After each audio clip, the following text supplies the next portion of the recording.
सादर नमस्कार दोस्तों। आज हम सुनेंगे मणि शर्मा जी की एक लघु कथा सम्मान। सुमेर और उसके पिता के आते ही सभागार तालियों से गूंज उठा।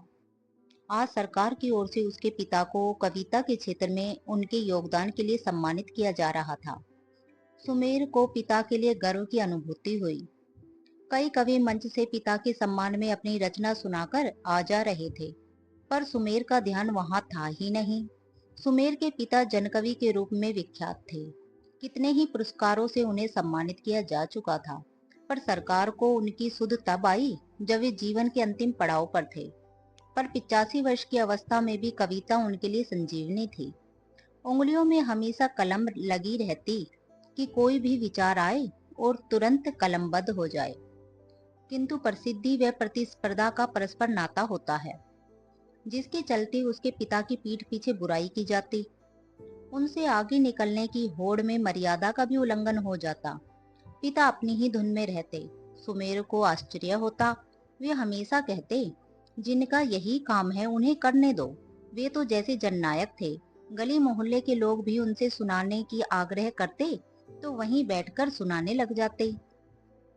तभी कार्यक्रम में किसी ने सुमेर का नाम लेकर दो शब्द कहने के लिए बुलाया।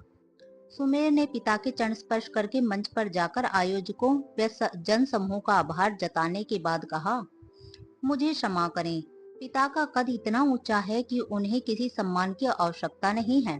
कृपया यह धनराशि किसी योग्य रचनाकार को समय से ही दे दी जाए ताकि वह उसका कुछ उपयोग कर सके।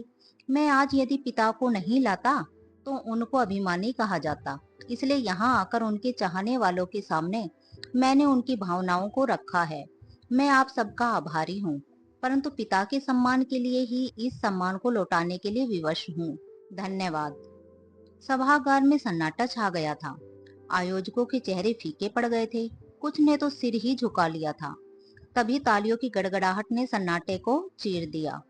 लोग अपने स्थान पर खड़े होकर तालियां बजा रहे थे। सुमेर की आंखें भर आई। उसने पिता की ओर देखा। वे कलम को उंगलियों के बीच घुमा रहे थे। तो दोस्तों, यह थी मणि शर्मा जी की लघु कथा सम्मान। उम्मीद है आपको पसंद आई होगी। लघु कथा सुनने के लिए हृदय तल से आभार आप सभी का।